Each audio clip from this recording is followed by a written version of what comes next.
Hi everyone, তাহলে এই ক্লাসে আমরা নাইট্রিক অ্যাসিডের প্রিপারেশন, নাইট্রিক অ্যাসিড কীভাবে বিভিন্ন রকম বিক্রিয়া করে এই সমস্ত জিনিসগুলো দেখব। তাহলে নাইট্রিক অ্যাসিডের প্রিপারেশন বলতে নাইট্রিক অ্যাসিড ল্যাবে যেভাবে তৈরি করা হয় সেটা হলো সোডিয়াম নাইট্রেট নেওয়া হয়, তার সাথে নেওয়া হয় H2SO4। তাহলে সোডিয়াম নাইট্রেট H2SO4 নেওয়া হলে এই H2SO4 থেকে কী পাবে, H প্লাস আর HSO4 মাইনাস, আর এই সোডিয়াম নাইট্রেট থেকে Na প্লাস আর NO3 মাইনাস হয়েছে। তাহলে এই যে Na প্লাস NO3 মাইনাস পেলে, এখানে H প্লাস HSO4 মাইনাস পেলে এই H প্লাসের সাথে NO3 যুক্ত হয়ে কী তৈরি করবে, HNO3, আর Na প্লাসের সাথে HSO4 যুক্ত হয়ে কী তৈরি করবে, NaHSO4। এই যে HNO3 পেলে এটাই নাইট্রিক অ্যাসিড। তাহলে ল্যাবে এইভাবে তৈরি করা হয়। আচ্ছা, ইন্ডাস্ট্রিতে বা শিল্পে কীভাবে তৈরি করা হয়, তাহলে প্রথমে মনে রাখবে যে অ্যামোনিয়ার সাথে অক্সিজেন বিক্রিয়া করে NO আর H2O তৈরি করা হয়, এটা ক্লাস 10 ছিল। এরপরে এই যে NOটা উৎপন্ন হলো, এর সাথে অক্সিজেনের বিক্রিয়া করে কি উৎপন্ন করা হবে, NO2। এই বিক্রিয়াগুলো আগেও দেখেছো। NO2 সাথে এরপরে জল মিশিয়ে তৈরি করা হবে HNO3। তিনটে বিক্রিয়া আগে দেখেছো, হয়েছে। তাহলে এই দুটো স্টেপ যে বিক্রিয়াটা ছিল সেই বিক্রিয়াটার নাম কী ছিল বলো তো? সেখানে HNO3 তৈরি করা হচ্ছিল, ওই বিক্রিয়াটার নাম কী ছিল মনে করে বলো। আচ্ছা, এরপরে ধূমায়মান নাইট্রিক অ্যাসিড। ধূমায়মান নাইট্রিক অ্যাসিড জিনিসটা কি? তাহলে যখন তুমি ওই HNO3-র মধ্যে NO2 গ্যাসটা দ্রবীভূত করে দেবে, কি বললাম, HNO3 বা নাইট্রিক অ্যাসিডে যখন NO2 গ্যাস দ্রবীভূত করবে তাহলে বাদামি বর্ণের ধোঁয়া নির্গত হতে থাকবে। তাহলে HNO3 ছিল, ওখানে তুমি দ্রবীভূত করেছো কি, NO2 গ্যাস, তাহলে কি নির্গত হবে, বাদামি বর্ণের ধোঁয়া, হয়েছে। এটাকেই ধূমায়মান নাইট্রিক অ্যাসিড বলা হয়, হলো। এরপরে ওই যে নাইট্রিক অ্যাসিড আছে, তোমার যদি হাতে লেগে যায় বা চামড়ায় লেগে যায় তাহলে ওখানে হলুদ বর্ণ ধারণ করে। কেন বলো তো? ওখানে জ্যান্থো প্রোটিন উৎপন্ন করে যেটার কালার হচ্ছে ইয়েলো, বোঝা গেল। এরপরে কেমিক্যাল প্রপার্টি বা কীরকম রাসায়নিক বিক্রিয়া করে। তাহলে যখন তুমি HNO3-কে উত্তপ্ত করবে, এখান থেকে উৎপন্ন হবে তোমার NO2 গ্যাস, অক্সিজেন আর জল, বোঝা গেল। তাহলে NO2 এর বর্ণ কী বলেছিলাম আগেই বলেছিলাম। তাহলে NO2 বর্ণ হচ্ছে বাদামি। তাহলে HNO3-কে উত্তপ্ত করলে NO2 গ্যাস যেটা বাদামি বর্ণের হয়, তার সাথে অক্সিজেন আর জল উৎপন্ন হয়। এরপরে যখন তুমি HNO3-র সাথে জলের বিক্রিয়া করাবে, তাহলে HNO3 কীভাবে থাকে, H প্লাস NO3 মাইনাস, জলটা কীভাবে থাকে, H প্লাস OH মাইনাস, হয়েছে। তাহলে এখানে এই জলটার ডিসোসিয়েশন না হয়ে জল কি করবে, জলের লোন পেয়ারটা এই H প্লাসকে দেবে। তাহলে কি উৎপন্ন হবে, H3O প্লাস, তার সাথে কি থাকবে, NO3 মাইনাস, বোঝা গেল। তাহলে যেহেতু এখানে HNO3 একটা H প্লাস দান করলো, তাহলে এটাকে বলা হবে একক্ষারীয় অ্যাসিড, হয়েছে। এরপরে ক্যালসিয়াম অক্সাইডের সাথে বিক্রিয়া। তাহলে ক্যালসিয়াম অক্সাইড কীভাবে থাকে, Ca2 plus O2 minus, HNO3 H plus NO3 minus. তাহলে Ca2 প্লাস কতগুলো NO3-কে নেবে, অবভিয়াসলি দুটো, তাহলে CaNO3 আর এই হাইড্রোজেন অক্সিজেনে মিলে জল।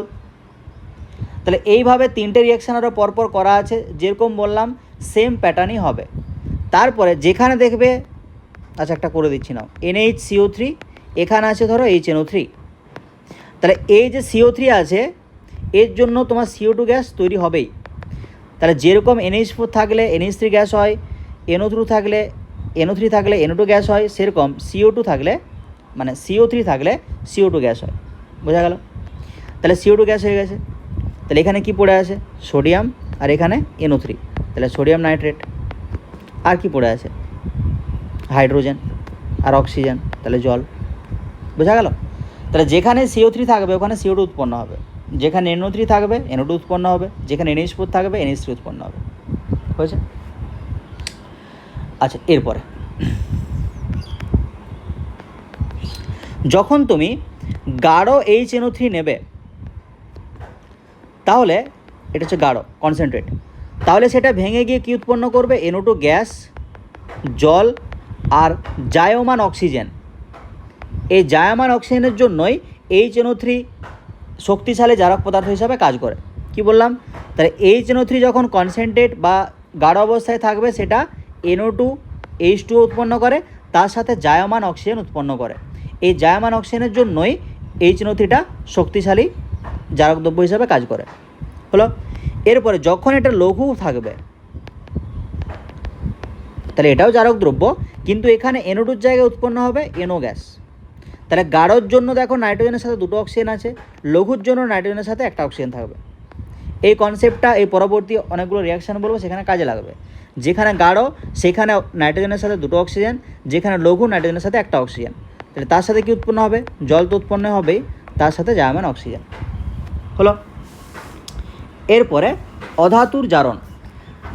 তাহলে বিভিন্ন যে অধাতুগুলো আছে তারা যদি গাঢ় HNO3 সাথে বিক্রিয়া করে তাহলে প্রতিটা ক্ষেত্রে কি বলেছিলাম, গাঢ় যদি বিক্রিয়া করে NO2 গ্যাস উৎপন্ন হবে আর তার সাথে জল।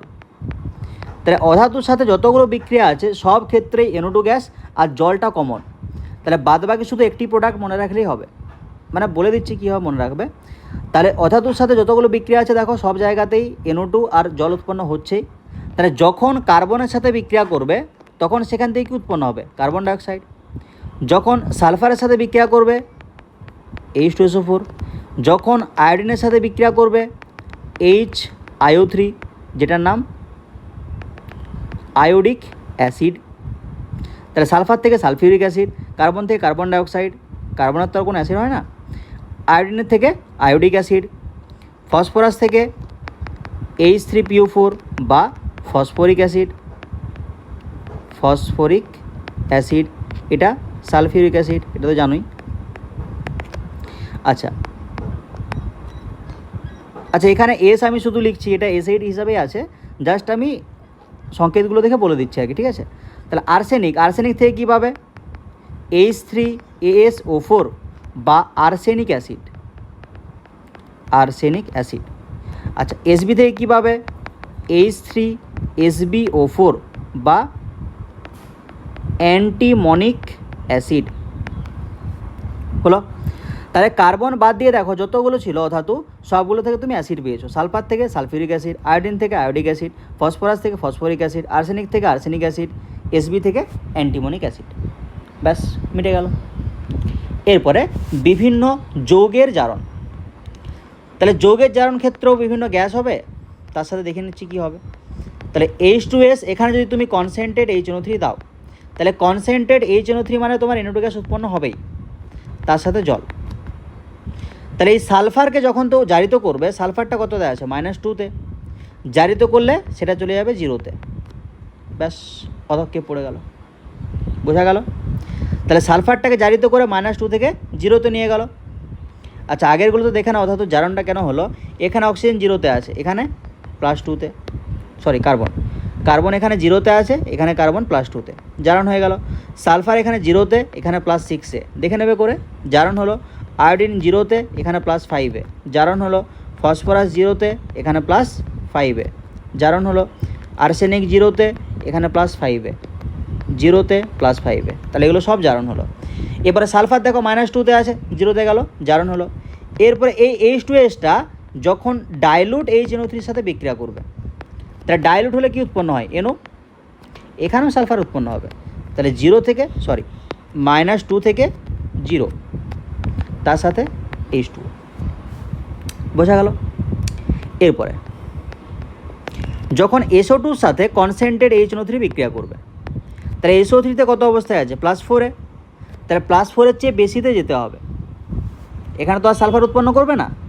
-2 থেকে 0 হওয়ার জন্য সালফার উৎপন্ন হলো, কারণ -2 থেকে তার চেয়ে বেশি যাওয়ার উপায় হচ্ছে সালফারেই যাওয়া।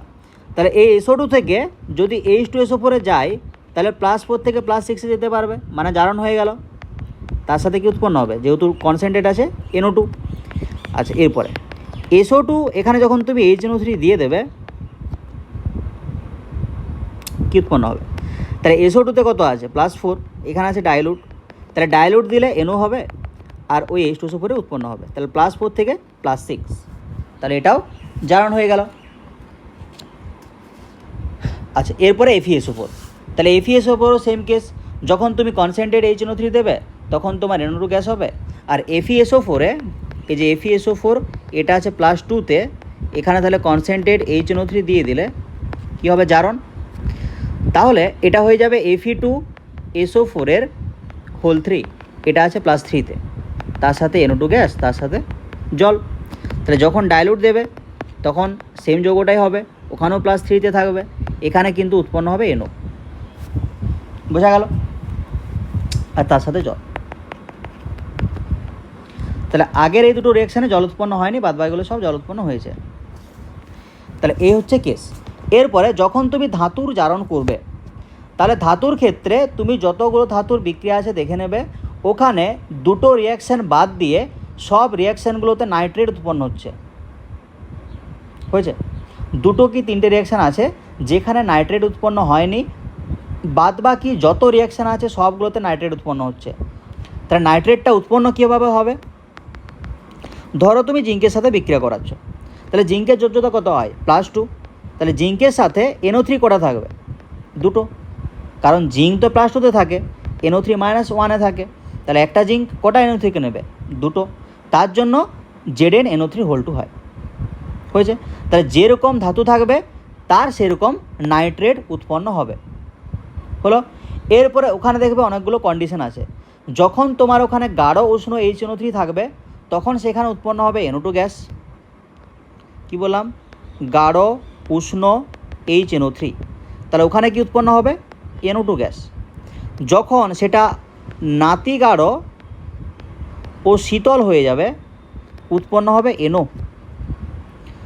যেটা লঘু শীতল হয়ে যাবে সেখানে উৎপন্ন হবে N2O। তাহলে এখানে দেখো নাইট্রোজেনের সাথে দুটো অক্সিজেন ছিল, যখন তুমি এটাকে নাতি গাঢ় করে দিলে বা মধ্যম গাঢ় করে দিলে উৎপন্ন হলো NO। তাহলে একটা নাইট্রোজেনের সাথে দুটো অক্সিজেন ছিল, এখানে একটা নাইট্রোজেনের সাথে একটা অক্সিজেন, এখানে দুটো নাইট্রোজেনের সাথে একটা অক্সিজেন, কারণ তুমি লঘু করে দিয়েছো, হয়েছে। আর একটা কন্ডিশন আছে অতি লঘু ও শীতল। তাহলে এই অতি লঘু ও শীতলের বিভিন্ন রকম কেসগুলো হয়, ওইগুলো দেখলেই হবে। এই তিনটে কন্ডিশন সব ক্ষেত্রেই সেম। যদি কনসেন্ট্রেশন খুব বেশি থাকে আর উষ্ণ থাকে, NO2 গ্যাস। যদি নাতি গাঢ় শীতল থাকে, NO, কারণ একটা নাইট্রোজেন একটা অক্সিজেনকে নেবে। যদি লঘু শীতল থাকে সেই ক্ষেত্রে দুটো নাইট্রোজেন একটা অক্সিজেনকে নেবে, কারণ তুমি ওর লঘুত্বটা অনেকটা বাড়িয়ে দিয়েছ, হলো। এরপরে যে কেসগুলো মনে রাখতে হবে আমি সেগুলোই করছি। তাহলে যখন তুমি জিঙ্কের সাথে অতিরিক্ত ডাইলুট, আচ্ছা আমি লিখে দিচ্ছি, অতি লঘু HNO3 যেটা খুব শীতল আর কি, বিক্রিয়া করাবে তখন কি উৎপন্ন হবে। আচ্ছা আরেকটা জিনিস বলে রাখি, তোমাদের যে শর্ট নোটের খাতা আছে সেখানে যে জিনিসগুলো একদম প্রপারলি মনে রাখতে হচ্ছে, ওখানে কিছু উপায় নেই, সেগুলো একটু লিখে রাখবে। সেটা তোমার অর্গানিক হোক বা ইনঅর্গানিক হোক বা ফিজিক্যাল হোক, যাই হোক না কেন, যেমন এই ধরনের রিয়াকশানগুলো এগুলো একটু মনে রাখতে হবে। তাহলে জিঙ্কের সাথে যখন তুমি অতিলঘু HNO3 দিচ্ছ তখন তোমার ওই জিঙ্কের নাইট্রেট তো উৎপন্ন হবে। আমি কি বললাম, তিনটে রিয়াকশান আছে যেখানে নাইট্রেট উৎপন্ন হয় না, বাদবাকি সব রিয়াকশান হয়। তার সাথে ওই NO2 N2O এদের জায়গায় উৎপন্ন হয় অ্যামোনিয়াম নাইট্রেট, তার সাথে জল, এটা গেল। এরপরে যখন তুমি আয়রনের সাথে এই সেম কন্ডিশন দেবে, অতিলঘু HNO3 আর শীতল, তাহলে ওখানেও এই আয়রনের নাইট্রেট উৎপন্ন হবে FeNO3 এখানে উৎপন্ন হবে NH4NO3 বা অ্যামোনিয়াম নাইট্রেট, তার সাথে জল, বোঝা গেল। আর একটা, যখন টিন এর সাথে এই কন্ডিশনটা দেবে, তাহলে এখানে টিনের যোজ্যতা +2, তাহলে NO3 আর NH4NO3 তার সাথে জল, বোঝা গেল। এরপর তাহলে এই তিনটে কন্ডিশনে বা তিনটে ধাতুর ক্ষেত্রে যখন তুমি অতিলঘু HNO3 দেবে সেই ক্ষেত্রে NH4NO3 বা অ্যামোনিয়াম নাইট্রেট উৎপন্ন হয়, ক্লিয়ার। এরপর যে রিয়াকশানগুলোতে ওই নাইট্রেট যৌগগুলো উৎপন্ন হবে না, আমি সেই রিয়াকশানটা লিখছি। দেখো, একটা হচ্ছে যখন তুমি আয়রনের সাথে গাঢ় ও উষ্ণ HNO3 দেবে, কি উৎপন্ন হয়, Fe3O4, আর উষ্ণর জন্য তো NO2 উৎপন্ন হবে, তার সাথে জল। তাহলে এখানে দেখো ওই নাইট্রেট যৌগের জায়গায় Fe3 উৎপন্ন হয়েছে, Fe3O4, আয়রনের একটা অক্সাইড হলো। আর একটা, যখন তুমি কপারের সাথে HNO3 বাষ্প দেবে, কপারের সাথে HNO3 বাষ্প, এখানে কপার অক্সাইড উৎপন্ন হবে, তার সাথে নাইট্রোজেন, তার সাথে জল। দেখো এখানে নাইট্রোজেন উৎপন্ন হয়েছে কারণ HNO3 বাষ্প আছে। তাহলে এখানে গাঢ় উষ্ণ ওসব কেস নেই তো, তার জন্য NO2 উৎপন্ন হয়নি, NO উৎপন্ন হয়নি, N2 উৎপন্ন হয়নি, জাস্ট নাইট্রোজেন উৎপন্ন হয়েছে। আর একটা, তিনটে বলেছিলাম, তিনের সাথে যখন তুমি ওই গাঢ় ও উষ্ণ HNO3 দেবে তখন কি উৎপন্ন হবে? H2SN5O11, H2SN5O11, এটাকে বলা হয় মেটাস্ট্যানিক অ্যাসিড। মেটাস্ট্যানিক অ্যাসিড, এর সাথে উষ্ণ গাঢ়ের জন্য NO2 আর জল। তাহলে এই তিনটে রিয়াকশানে ওই নাইট্রেট জাতীয় যৌগগুলো উৎপন্ন হয় না। আর দুটো রিয়াকশান আছে যেখানে হাইড্রোজেন গ্যাস উৎপন্ন হয়, ওই NO2, N2O, NO এসব কিছু উৎপন্ন হয় না। কোন ক্ষেত্রে?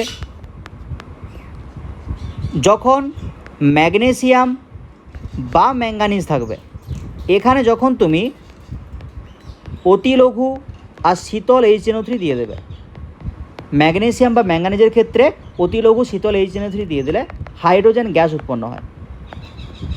তাহলে মনে রাখার সুবিধা আছে, ম্যাগনেসিয়াম ম্যাঙ্গানিজ মনে থেকে যাবে, হয়েছে?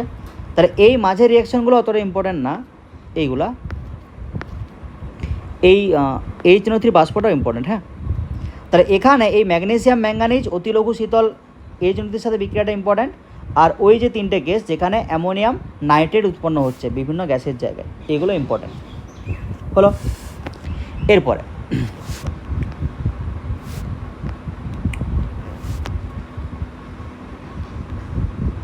আচ্ছা, বিভিন্ন ধাতু ওই গাঢ় HNO3-র সাথে বিক্রিয়া করে না, কেন বলো তো?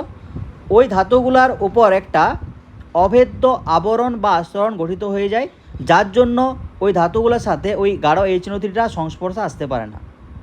যেমন আয়রনের সাথে যখন তুমি ওই HNO3 বিক্রিয়া করাবে তখন ওই যে Fe2O3 উৎপন্ন হয়েছিল না, আয়রনের সাথে যখন HNO3 বিক্রিয়া করাচ্ছিলে, যেটা কনসেন্ট্রেট ছিল আর হট ছিল, এখান থেকে উৎপন্ন হচ্ছিল Fe3O4। এটা কীভাবে থাকে জানো তো? FeO.Fe2O3, যেটাকে ফেরোসোফেরিক অক্সাইড বলা হয়, হয়েছে? তাহলে এই ধরনের অক্সাইডের একটা আবরণ তৈরি হওয়ার জন্য ওই ধাতুটা আর ফার্দার ওর সংস্পর্শে আসবে না, তার জন্য বিক্রিয়া করতে চায় না, হয়েছে? আচ্ছা, এরপরে অম্লরাজ বা অ্যাকোয়ারিজিয়া। তাহলে 3 আয়তন HCl আর 1 আয়তন HNO3, এই মিক্সারটাকে বলা হয় অম্লরাজ বা অ্যাকোয়ারিজিয়া। তাহলে এটা ইউজ কি না, বিভিন্ন যে বর ধাতুগুলো আছে ওই ধাতুগুলোর সাথে বিক্রিয়া করানোর জন্য এগুলো ব্যবহার করা হয়, হলো। তাহলে যখন এই 3 আয়তন HCl আর 1 আয়তন HNO3 বিক্রিয়া করে, কি উৎপন্ন করে? NOCl বা নাইট্রোসিল ক্লোরাইড, তার সাথে জল, তার সাথে Cl। এই যে Clটা উৎপন্ন করলো এটা হচ্ছে সক্রিয় ক্লোরিন। এই সক্রিয় ক্লোরিনটাই ওই ধাতুর সাথে বিক্রিয়া করে। তাহলে যখন তুমি আয়রনের সাথে বিক্রিয়া করাবে, লোহার সাথে ভুল বলা যাচ্ছে, গোল্ড বা সোনার সাথে বিক্রিয়া করাবে, তখন কি উৎপন্ন হবে? AuCl3। তাহলে AU এর সাধারণ যোজ্যতা 3 হয়, তার জন্য 3টে Cl এর সাথে বিক্রিয়া করে AuCl3 উৎপন্ন করবে, যেটার নাম অরিক ক্লোরাইড, হলো। আচ্ছা, যখন প্লাটিনামের সাথে বিক্রিয়া করা হবে তখন উৎপন্ন করবে PtCl4, যেটার নাম প্লাটিনাম টেট্রাক্লোরাইড, হলো। আচ্ছা, এই যে AuCl3টা পেলে, এটা যখন HCl এর সাথে বিক্রিয়া করে কি উৎপন্ন করে? HuCl4, এটার নাম ক্লোরো অরিক অ্যাসিড। এই PtCl4 এটা যখন HCl এর সাথে বিক্রিয়া করবে, এখান থেকে উৎপন্ন হয় H2PtCl6, এটার নাম ক্লোরোপ্লাটিনিক অ্যাসিড, বোঝা গেল? এরপরে আর কিছু বিক্রিয়া আছে, বিভিন্ন জৈব যৌগের সাথে বিক্রিয়া। এই ক্ষেত্রে কি হয়? যখন তুমি সুক্রোজের সাথে বিক্রিয়া করাবে ওখান থেকে উৎপন্ন হয় oxalic acid, COOH oxalic acid, তার সাথে NO2 গ্যাস ম্যাক্সিমাম ক্ষেত্রে উৎপন্ন হয়, আর জল। যখন তুমি গ্লুকোজের সাথে বিক্রিয়া করাবে তাহলে সংকেতটা কী হয় গ্লুকোজের? CHO, এখানে CHOH 4টা থাকে আর নিচে CH2OH। তাই এটা যখন বিক্রিয়া করবে HNO3 সাথে কী হয়? এই যে CHO আর নিচে CH2OH, এটা COOH হয়ে যায়। তাহলে এখানে COOH, এটা CHOHই থাকে আর নিচেও COOH। এটার নাম গ্লুকারিক অ্যাসিড। আর এখানেও NO2 গ্যাস উৎপন্ন হবে, তার সাথে জল। যখন বেঞ্জাইল অ্যালকোহলের সাথে বিক্রিয়া করাবে তাহলে বেঞ্জাইল অ্যালকোহলে কী থাকে? H2OH। তাহলে এখানে যখন তুমি HNO3 দিয়ে দেবে, এই CH2OHটা COOH হয়ে যাবে। তাহলে কী পেলে? Benzoic acid. এখানেও NO2 গ্যাস আর জল উৎপন্ন হবে। বোঝা গেল? এরপরে নেক্সট রিয়াকশানটা যেটা টলুইনের সাথে আছে, এটা তোমরা অর্গানিকে পড়েছো, তার জন্য বলছি না। আচ্ছা, এরপরে এই যে ডিনামাইট জিনিসটা কি? তাহলে ডিনামাইট জিনিসটা হলো ওই যে কাইজেলগুর একটা অনুঘটক আছে, মানে অনুঘটক বলছি, সছিদ্র মাটি আছে, সেখানে তুমি TNTটা যখন শোষণ করিয়ে দেবে যেটা পাবে সেটা হচ্ছে ডিনামাইট। কী বললাম? কাইজেলগুর নামক যে সছিদ্র মাটি আছে, যেখানে অনেক ছিদ্র থাকে বা পোর থাকে, সেখানে যখন তুমি TNTটাকে বা ট্রাইনাইট্রোটলুইনটাকে শোষিত করিয়ে দেবে, যেটা তৈরি হবে সেটা হচ্ছে ডিনামাইট। তাহলে এমনিতেই TNTটা বিস্ফোরক জাতীয় পদার্থ। তাহলে ওই যখন কাইজেলগুর মাটিতে তুমি এটাকে শোষিত করিয়ে দিচ্ছ, সেটা তো বিস্ফোরক পদার্থ হচ্ছেই। তো ডিনামাইটটা আমরা জানি যে বিস্ফোরক পদার্থ হিসেবে কাজ করে। হয়েছে? এরপরে নেক্সট রিয়াকশন হচ্ছে গ্লিসারলের সাথে বিক্রিয়া। তাহলে গ্লিসারল মানে CH2OH, CHOH, CH2OH। এখানে যখন তুমি HNO3 দেবে কি হবে? তাহলে HNO3, ধরো HNO3 আছে, তাহলে এই যে OH গ্রুপটা আছে, এই হাইড্রোজেন আর HNO3 OH এখান থেকে জল উৎপন্ন করবে। তাহলে কি পড়ে থাকবে? তাহলে এখানে হাইড্রোজেন বেরিয়ে গেছে, এখানে OH বেরিয়ে গেছে, তাহলে অক্সিজেনটা পড়ে আছে। আর এই HNO3 যদি OHটা বেড়ে যায়, কি পড়ে থাকবে? NO2 পড়ে থাকবে। মাঝেও সেম কেস, তাহলে Hটা বেরিয়ে যাবে আর এখানে OHটা বেরিয়ে যাবে, মানে NO2 পড়ে থাকবে। এখানেও Hটা বেরিয়ে যাবে, NO2টা পড়ে থাকবে। হলো? এটাকে বলা হয় ট্রাইনাইট্রোগ্লিসারিন। এটাও একটা বিস্ফোরক পদার্থ। হলো? তাহলে নাইট্রিক অ্যাসিডটা শেষ হলো। এর পরের ক্লাসে ফসফরাসটা শুরু করব। ওকে, থ্যাংক ইউ।